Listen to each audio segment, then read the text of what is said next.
Pertanyaan pertama adalah, coba ceritakan satu momen paling seru atau paling bikin yes selama proses pembuatan film ini.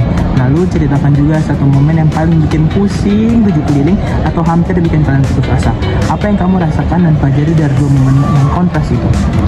Yang pertama itu yang hal yang sangat membuat lucu, yaitu ketika teman-teman membuat kesalahan.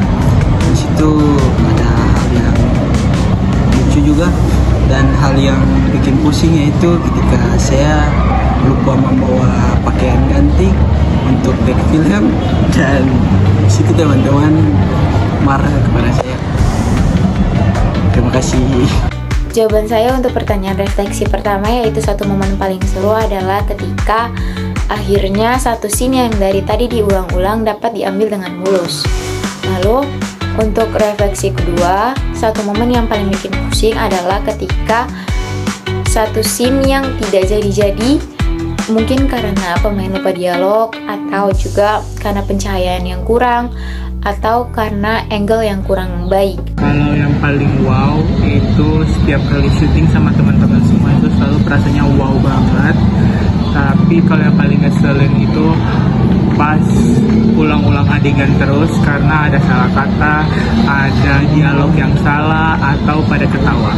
Yang pertama yang paling bilang tuh itu one yang paling marah-marah itu Edgar terlalu bermain-bermain. Jadi menurut saya momen yang paling lucu yaitu ketika kami mengambil scene di rumahnya Ike, karena ada beberapa momen lucu yang bisa kalian lihat di behind the scene nanti. Terus menurut saya momen yang paling bikin pusing yaitu ketika kami harus menghafalkan naskah masing-masing dan harus mendalami peran yang ada di dalam naskah tersebut. Menurut saya momen yang paling lucu adalah saat dimana adegan Umay, Edgar, dan juga Ike membuli saya dan Cinta. Menurut saya lucu karena ada beberapa momen yang bisa kalian lihat nanti pada saat behind the scene-nya. Selanjutnya momen yang paling bikin pusing adalah saat dimana waktu itu kami berencana melakukan satu shoot lagi. Namun teman kami Edgar mempunyai kendala dikarenakan motornya yang tidak memiliki SIM. Oleh sebab itu Edgar ditahan di bawah JMP. Jadi kami tunda shootnya lagi di hari yang lain. Dari dua momen tersebut saya merasakan bahwa di balik layar bahkan adegan yang serius atau sensitif pun bisa diwarnai dengan humor dan keceriaan. Kejadian ini juga mengajarkan tentang pentingnya perencanaan yang matang dan antisipasi terhadap kendala yang mungkin saja akan terjadi.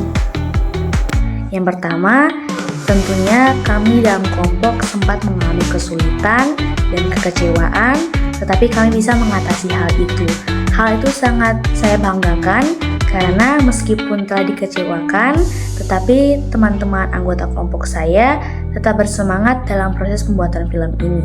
Momen-momen itulah yang saya anggap berharga dan akan selalu saya ingat. Saya belajar bahwa walaupun kita menghadapi suatu masalah yang besar, kita harus fokus untuk menyelesaikan masalahnya. Bukanlah kita harus berlarut-larut dalam kesedihan dan kekecewaan. Momen yang paling bikin yes atau yang paling berhasil itu ketika momen di saat membuli teman, dan kedua tidak ada yang membuat pusing. Yang pertama adalah momen jujur atau naik turunnya perasaan. Jadi saat pembuatan film, kelompok kami tidak terlalu mengalami banyak kesulitan. Dan momen yang paling bikin lega karena berhasil diselesaikan mungkin pada adegan di rumah Nike pada adegan 3 dan adegan 11 karena pemain yang kurang bisa menahan tawa. Jadi kita butuh beberapa kali take untuk videonya jadi. Yang kedua, anggaplah film yang kalian buat itu adalah mesin waktu yang mengirim pesan untuk dirimu 5-10 tahun dari sekarang. Kalau harus memilih satu adegan atau satu dialog dari film yang menurut paling penting, pesan apa itu dan kenapa kamu merasa pesan itu wajib kamu ingat sampai kamu dewasa nanti? Itu adegan yang paling berkesan hidup saya. Ria tetap teguh untuk menjaga masa depannya. Saya berpikir bahwa biarpun kita ekonomi kita kayak tidak mampu, tapi tetap kita harus tetap semangat untuk mengejar masa depan kita. Saya terima kasih. Kalau saya harus memilih satu adegan, saya akan memilih adegan ketika pemain utama tidak menyerah dengan mimpinya dan terus berusaha untuk meraih mimpinya.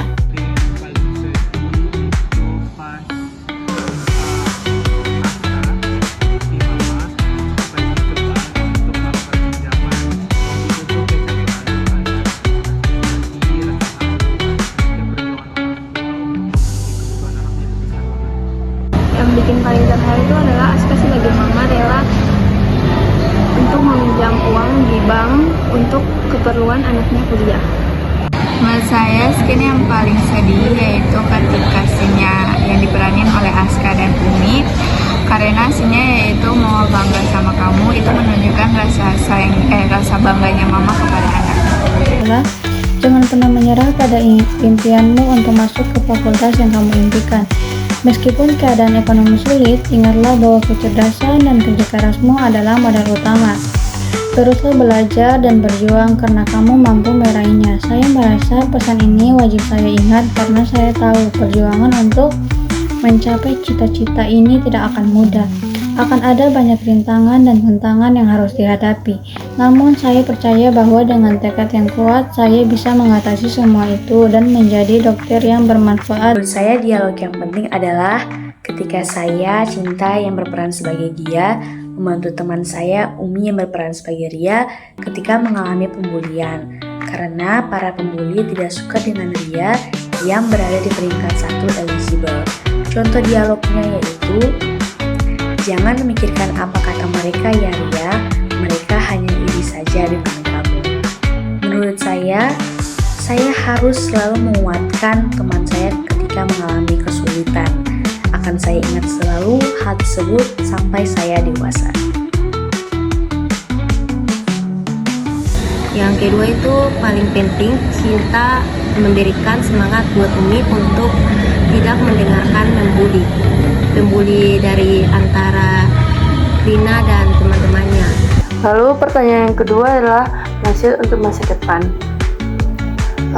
Mungkin saya akan memilih adegan di mana ibu dari Ria yang rela melakukan pinjaman ke bank untuk membantu keperluan kuliahnya Ria. Nah, menurut saya itu sangat menyentuh karena apa saja akan dilakukan oleh orang tua kita agar kita mendapat fasilitas pendidikan yang baik.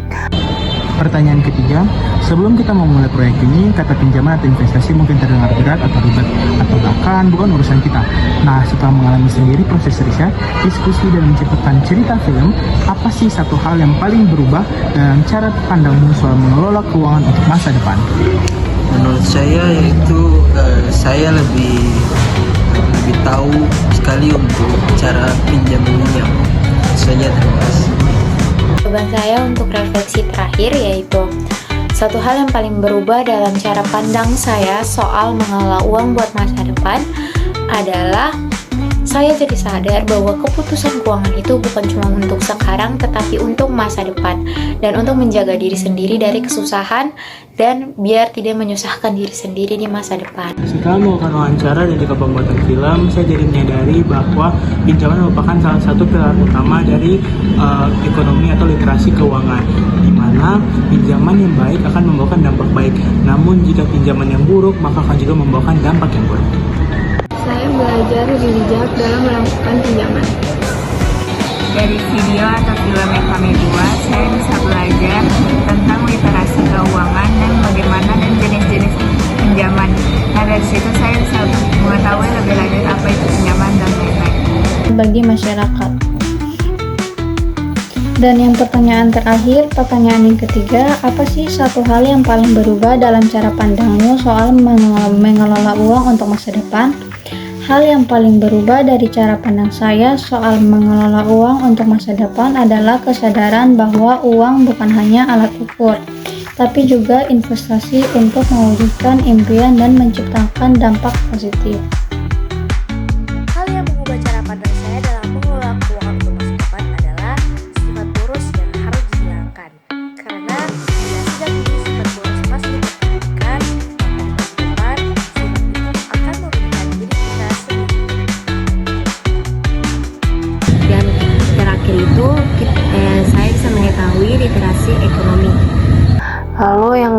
tiga, dulu versus sekarang itu menurut saya ternyata pengelola uang itu sangat susah, khususnya jika tidak memiliki pengalaman apapun. Namun hal itu bisa ditangani apabila ada rasa tanggung jawab, komitmen, dan kehati-hatian dalam melakukan satu hal. Dan kita bisa memilih lembaga-lembaga resmi untuk melakukan pinjaman, tidak seperti yang tidak resmi gitu, seperti pinjaman online. Kan kita tidak tahu apakah itu resmi, apakah itu bisa dipercaya atau tidak. Jadi sekarang saya sudah mengetahui lembaga-lembaga apa saja yang bisa kita gunakan untuk melakukan pinjaman entah itu berupa uang atau sesuatu yang lain. Terima kasih.